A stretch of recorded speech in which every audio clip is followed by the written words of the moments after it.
बिस्मिल्लाहिर्रहमानिर्रहीम। अल्लाहुम्मा सल्लि अला मुहम्मद व अला आलि मुहम्मदिन कमा सल्लैता अला इब्राहीम व अला आलि इब्राहीम इन्नका हमीदुम मजीद। अल्लाहुम्मा बारिक अला मुहम्मद व अला आलि मुहम्मदिन कमा बारकता अला इब्राहीम व अला आलि इब्राहीम इन्नका हमीदुम मजीद। पाक वसीब ट्रैवलिंग वेज की तरफ से आपका होस्ट खालिद महमूद भट्टी हाज़िर खिदमत है। इसमें मैंने रात स्टे की है। ये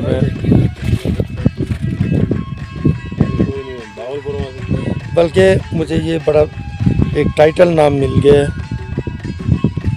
देखते हैं, हो सकता है ये हमारे किसी सफ़रनामे का नाम बन जाए। अनजान मंजिलों के मुसाफिर, ज़बरदस्त, बहुत ज़बरदस्त। तो यहाँ से इनकी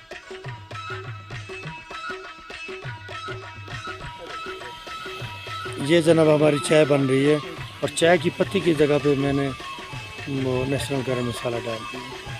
अब फिर वो दूर कहीं जाके पानी भर के ले आऊँगा और फिर चाय बनाऊँगा और फिर इनके मुंह में ठूंसूंगा।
उसके बाद ये सामने ये वाली पीक क्रॉस करने के बाद हम गंगा चोटी मेडोज पे या चोटी पे पहुंच जाएंगे। ये कोई इतना आसान काम नहीं है, ठीक है, इसमें एंजॉय होता है, लेकिन ये इतना कठिन काम है कि इसके लिए सबसे पहले आपकी हिम्मत की ज़रूरत है कि आपने जब ये इरादा कर लेना है कि आई कैन डू, तो बस फिर तो बात बनेगी।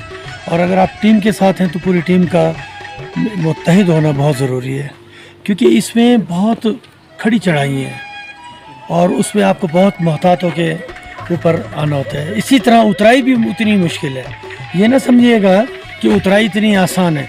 उसकी वजह यह है कि जब खड़ाई चढ़ी है तो उतराई भी तो वैसे ही होगी ना। तो वो उसके लिए एक तो डबल सवारी से गुरेज करें, और जहाँ मुमकिन हो आपको लगे कि खुदा न खास्ता आप पहले गियर में या दूसरे गियर में आपकी गाड़ी नहीं चल रही, तो जो पिछला साथी इतने एक्टिव को फ़ौरन उतर जाए और आपको पीछे से थोड़ा सा संभाल भी ले। तो इससे इंशाल्लाह आप गिरने से या स्लिप होने से या किसी भी खुदा न खास्ता हादसे से बच सकते हैं। दूसरा ये है कि जब आपका साथी जो पीछे बैठा होता है वो आपकी और उसके दरमियान फासला ना हो। अगर गैप होगा उससे हवा गुजरेगी तो उसमें अनबैलेंस होने का खदशा है। तो इसमें ज़रूरी ये है कि आप जो है ना अपने बैलेंस को बरकरार रखें और उसके मुताबिक जो है अपने सफ़र को जारी रखें। इंशाल्लाह ज़रूर हो जाएगा। हालांकि मदर भाई और जावेद भाई ये भी देखें, इन्होंने भी बड़ी हिम्मत से काम लिया है माशाल्लाह यहाँ तक पहुँच गए। और इस वक्त हम जो है गंगा चौकी की सिर्फ एक चढ़ाई के फासले रह गए और हमारे बाकी